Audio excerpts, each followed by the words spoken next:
we develop entangled photon pair sources that in future could be used for distributed quantum computing and quantum supercomputers. There are a couple of other applications, for example, quantum key distribution, that are much more advanced already and which have concrete applications, and I will go over this.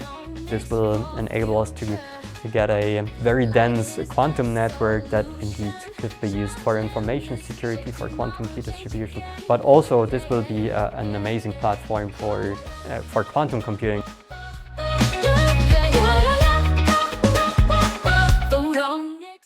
Welcome everyone. Welcome to the audience in front of their monitors. I'm very happy to be here and to give you a little overview of what we're doing here with respect to aircraft-to-ground entanglement-based quantum key distribution. And we just dive into that. This is our Fraunhofer building. We have the following on the agenda today. I will first motivate this topic at the example of quantum computing. It's been in the news quite often these days. Then I will give an introduction to quantum key distribution, then the challenges there, and then also the flight scenario that we currently plan. All right, let's talk about the motivation. We've seen this in the news. The last weeks, Microsoft has published a new iteration of quantum computing chips, and this chip is called Majorana. So they made some advancements there, and although there was some criticism already, I think that's a nice trend of in quantum computing. And quantum computing has a lot of applications. In particular, we will see applications in terms of drug development, and yeah, that just comes from the fact that there are molecules that we will have to develop and design, and yeah, they behave on the atomic level very, very differently. And of course, it makes a lot of sense to model these molecule quantum behavior with a quantum computer. So there we definitely see some applications in future. And these quantum computers, they see quite some advancements over the last years. We see, for example, there's a company called D-Wave that can produce quantum chips that can do up to 5,000 qubits. Also, there are major players like Google or Microsoft. With respect to quantum computing, there are 3 steps, and now I'm leading to the topic of this talk. We first have the phase 1, where we can develop physical qubits that are a bit noisy, so we cannot actually use them very much or very well for quantum computing. You see that the arrow here points at random direction. Then we have phase 2, where the noise of these qubits is reduced. We already have some prototypes that are in this phase 2, and when we have a couple of these physical qubits that are low noise, we can also have actual logical qubits that you can use for programming. And the third step is, after we have logical qubits that are physically in place in a given city, I don't know, maybe Berlin, maybe New York, then let's build a quantum supercomputer based on that. We just hook them all up, and the connection between all these quantum computers would then be done by the distribution of entangled photons. This is what we are developing here in the Fraunhofer. We develop entangled photon pair sources that in future could be used for distributed quantum computing and quantum supercomputers. There are a couple of other applications, for example, quantum key distribution that are much more advanced already and which have concrete applications, and I will go over this over the next slides. And with respect to milestones, just to give you an overview for in quantum computing, I just picked this timeline from Google Quantum AI.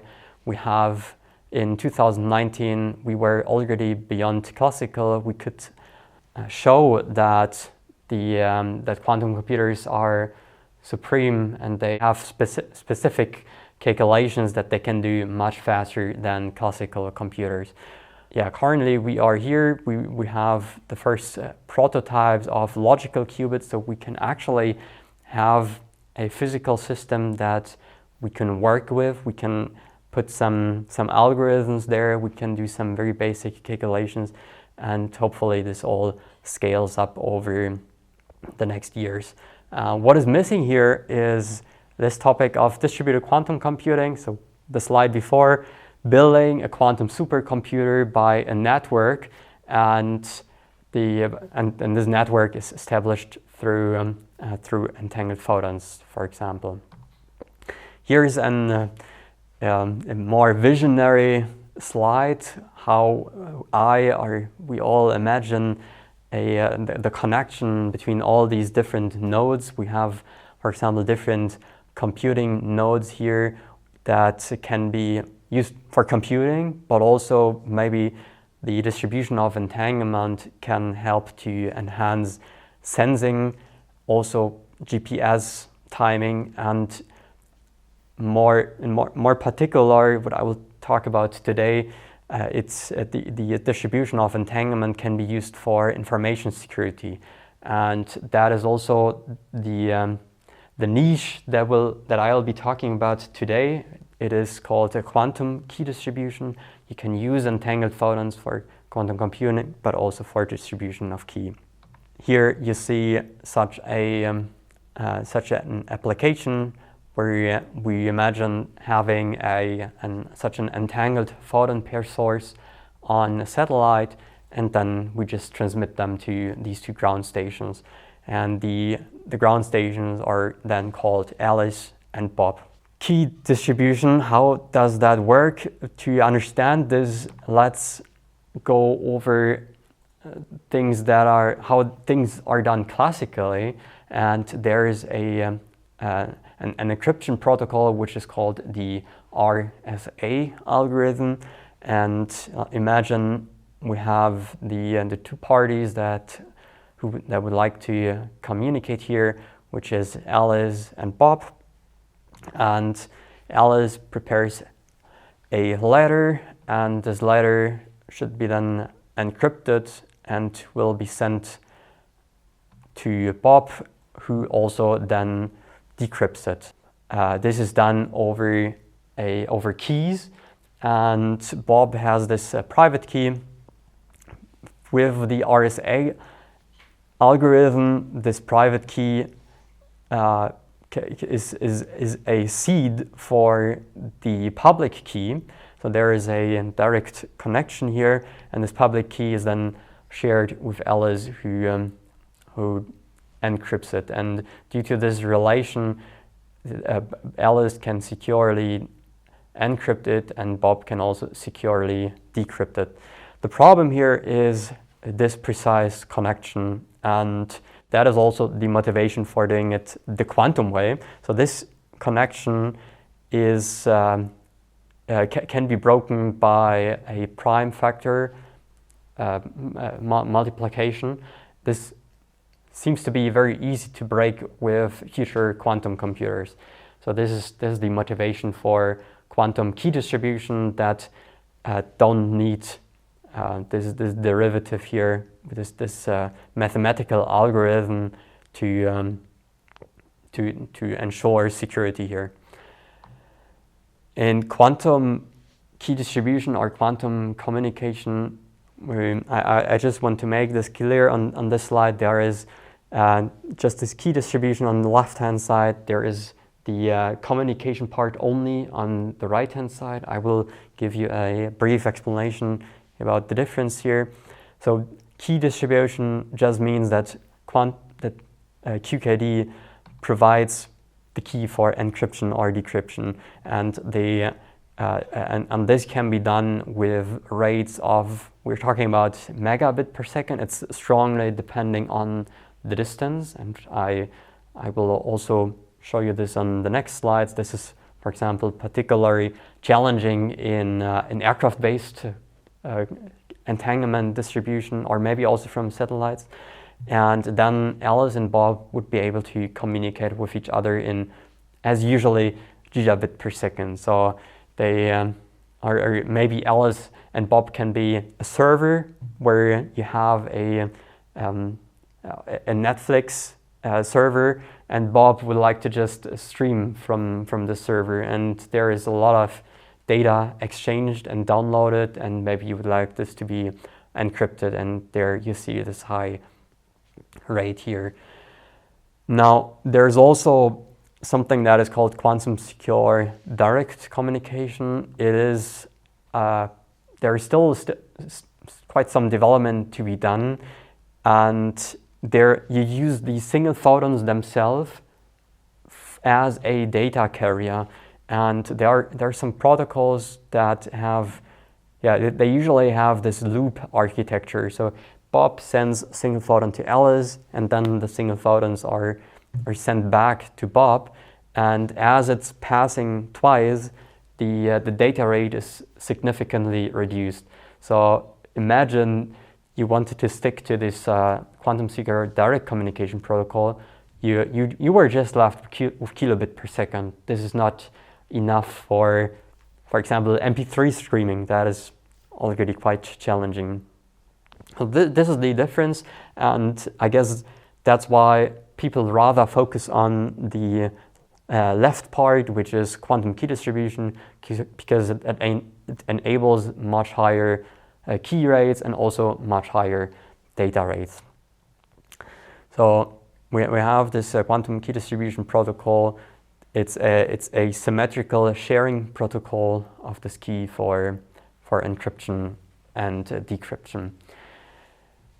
Now, we can share these keys through different means, and this is an overview slide of that. I called it multi-platform QKD, where I have, for example, satellite, aircraft, multicopters also, and here are some very promising publications. They could show quantum key distribution rates of 1 to 12 kilobit per second. Amazing work that these researchers did here, and we also see that this is possible from an aircraft. It's not done through entanglement. It's with a slightly different protocol, and they could do 150 bits per second. And also recently, just last year, it was published that this is also doable from multicopters, and that is an amazing trend, because these sources for entanglement, they are usually quite big, and making this more compact, or these single photon sources more compact, that is a challenge of itself, and we would have to do quite some work there.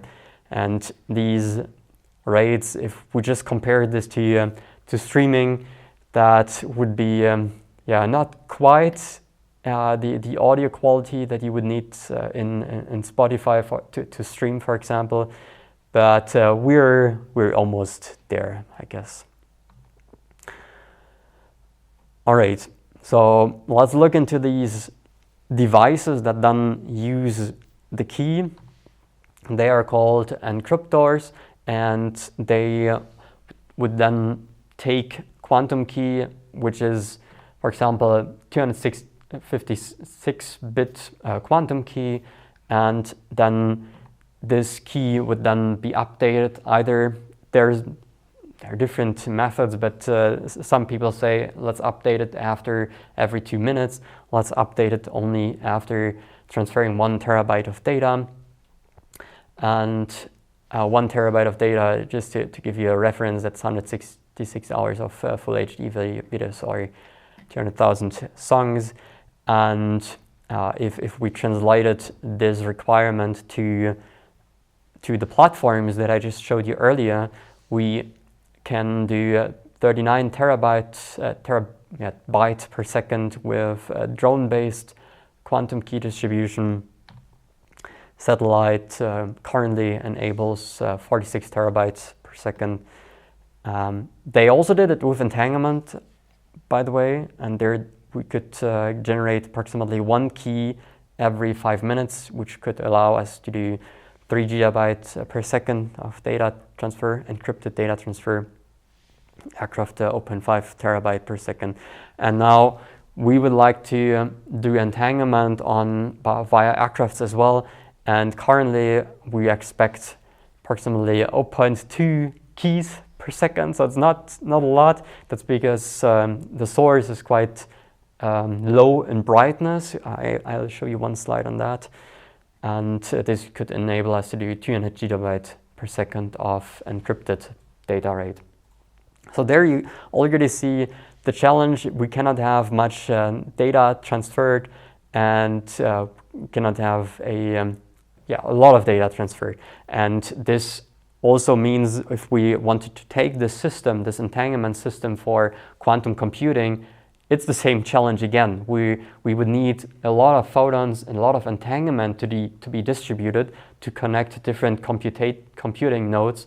And yeah, it's a similar challenge again over there. Let's go over the challenges here.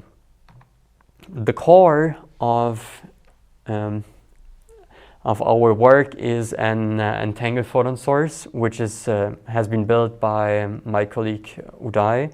It looks like that. It has a size of maybe a DIN A4 paper, and a bit more on technical level, it looks like that. We have a nonlinear, in essence, we have a nonlinear crystal that is pumped by a strong laser at 405 nanometers, and then it generates two down-converted entangled single photons that are generated in a loop which is called a Sagnac loop. So it's this triangle. And the challenge here is really, and it's quite tricky. We only have a pair rate of this photon source of 2 million pairs per second, which translates to, that's just because of this quantum key distribution protocol, it translates to 1 megabit per second. So this is the overview of the source. Maybe for those who don't know much about single photons, I got you covered as well. For that, I have this slide. Let's go from a laser pointer to single photons or to entanglement. I will show you this on that slide. We have a few batteries, we have a switch here, and here we have our laser. And okay, here are also the descriptions. Now let's turn on the laser diode. Maybe it generates 1 milliwatt of power, and then one way of generating single photons is to attenuate it. So we could put a lot of, in practice, imagine we just put a lot of sheets of paper, and then we have attenuation, and we end up with single photons.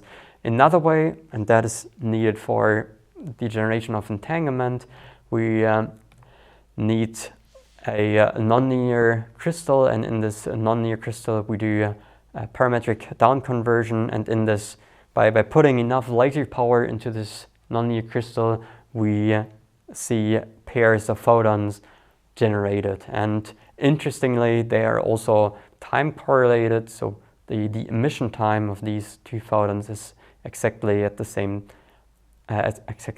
time. They are emitted randomly, but they have these time correlations. All right, now we have our entangled photons. Let's distribute them. Let's look into our application of aircraft to ground entanglement distribution. And these photons here, we also name them. They are called signal photon and idler photon. And let's put them on the aircraft. Here, so one of the photon shall be left in the aircraft. Maybe a few words about the setup. We have our source of entanglement right here. Then we guide them through a terminal through telescopes to our ground station, which is here. We have a bit of turbulence in the atmosphere, and then we have a compact unit that would receive these photons with a telescope again, and also there is the polarization of the photons analyzed and detected with ultra-sensitive single photon detectors. So the signal stays here, and as I just explained, we guide the idler photon down here to these single photons. And let's look into the major challenges here, and they are fourfold, maybe even more. There are common origins, but there are quite a lot we would have to look into. First of all is the channel loss. Then we have the polarization alignment, timing and synchronization, and a lot of noise in the system.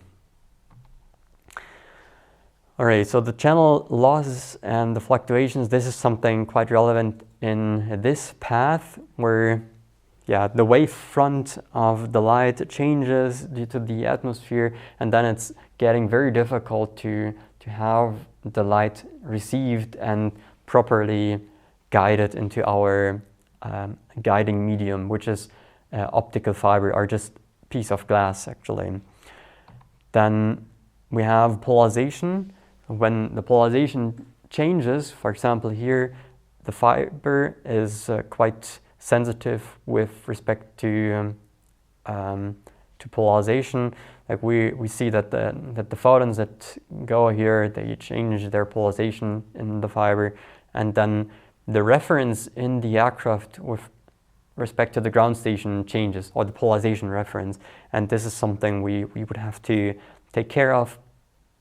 Then there is the timing and synchronization. So the aircraft moves, so the arrival time of the photon also changes over time. And we have background noise. There is maybe some light from the sun, which is quite strong. Imagine you have just single photons, you attenuate it quite a bit by 100 sheets of white paper, and then there is this strong light from the sun, and you would have to get rid of that. So that's also another challenge. Let's look into the first one, which is channel loss and fluctuations, which is one of the core challenges that affect almost every other problem here. So the thing is that we have 30 dBs of loss between aircraft and ground, which is 0.1% of transmission. Also, the detection module only has 10% of transmission, and also our source of entanglement only generates 2 million photon pairs per second. So all of them together result in a quite challenging scenario, essentially having not that much signal at the ground station, or between ground station and the aircraft. And you can also map this out.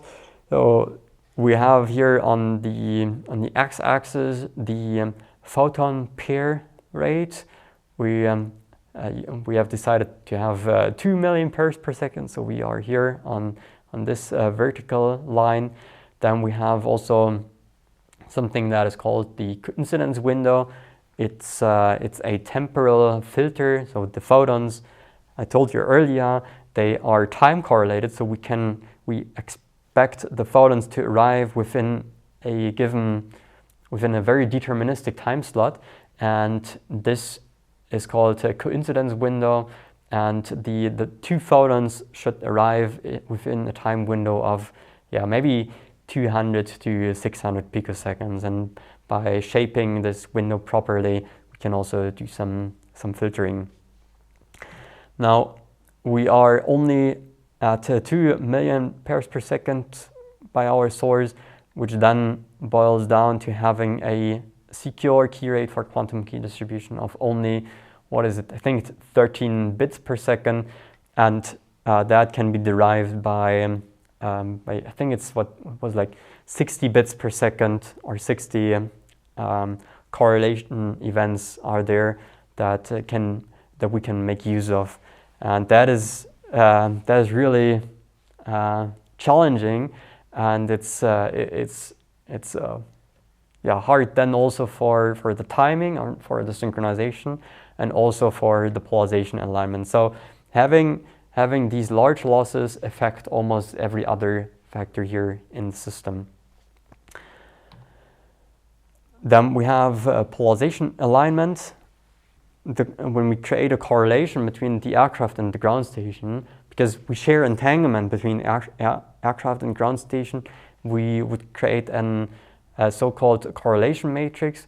Here in the top row we have the measurements in the aircraft. In the left row we have the measurements of the ground station, and importantly we see that the signal is on this diagonal very strong, and this shows very nice correlations here between the measurement of horizontal polarization, vertical polarization, and this is a great feature of these correlated particles that we have generated. Now the problem is when there is movements, for example the fiber starts moving or the aircraft moves around, then it no longer looks that nice. It will maybe distort, and this correlation matrix looks a bit different. So you can no longer say that there are all the correlations on up diagonal and down diagonal. Instead, it's more evenly distributed, and this is something which is bad for quantum key distribution. It creates a lot of errors and reduces the key rate.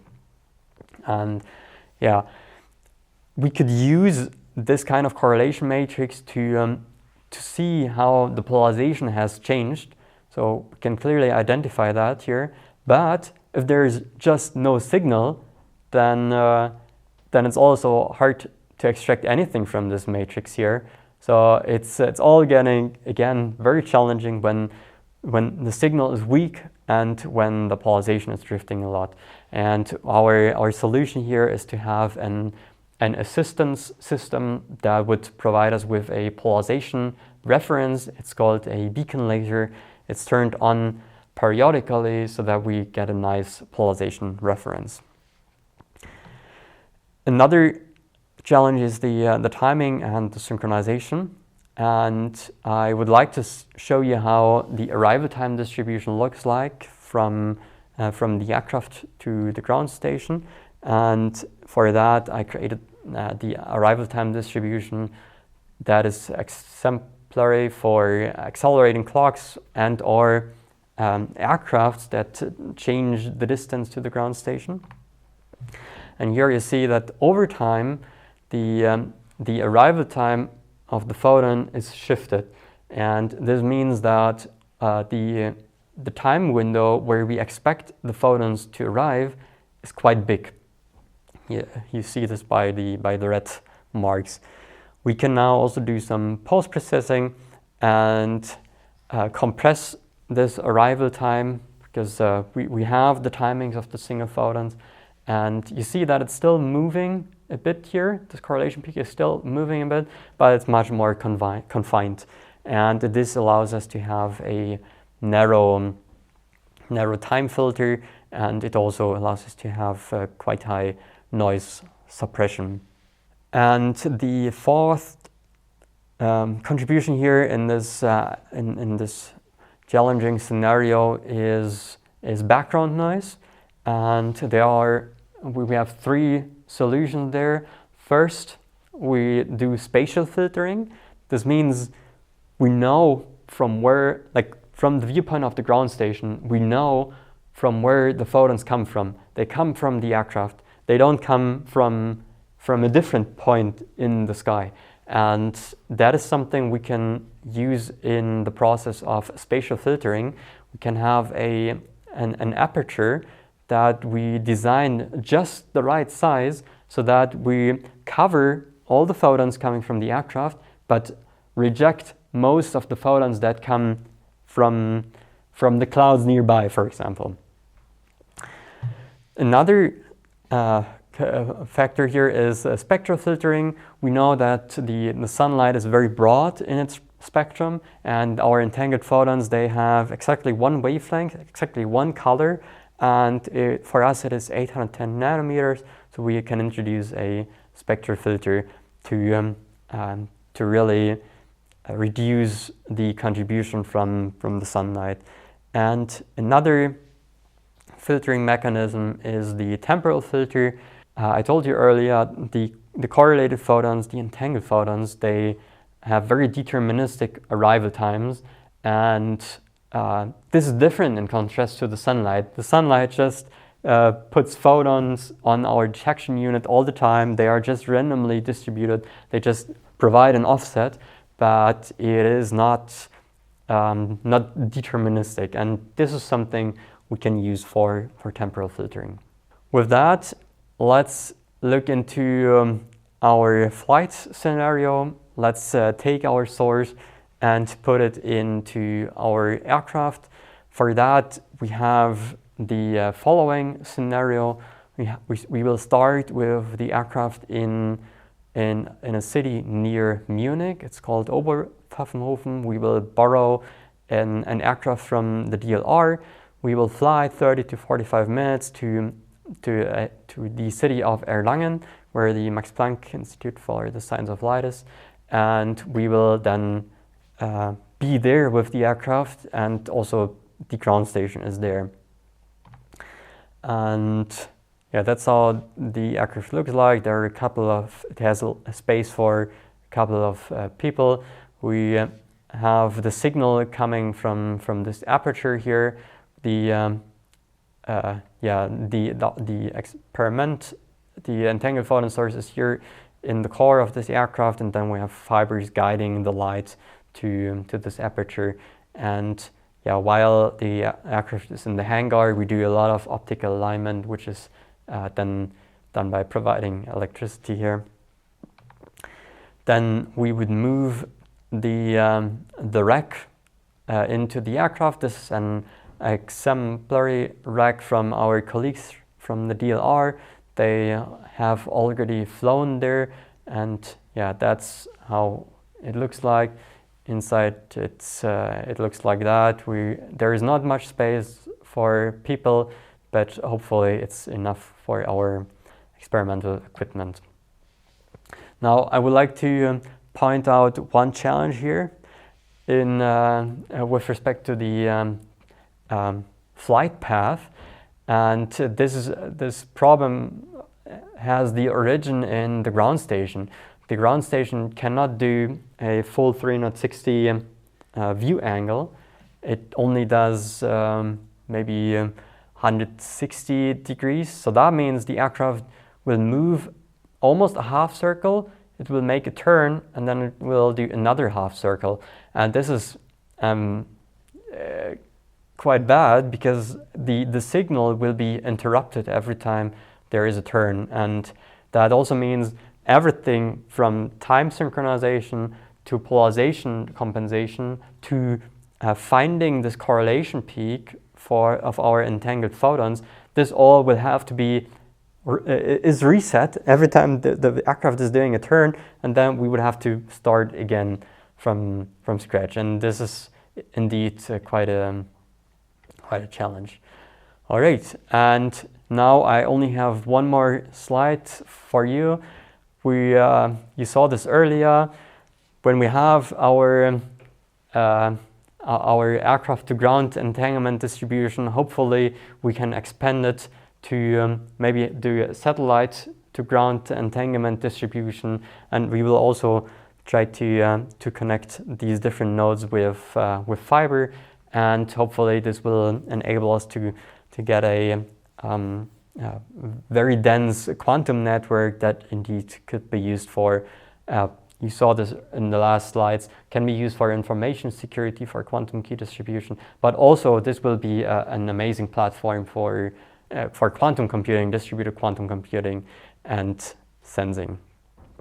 With that, thank you a lot for your attention. And yeah, you saw my email everywhere on the previous slides. If there is anything you would like to talk about, just reach out to me. Goodbye.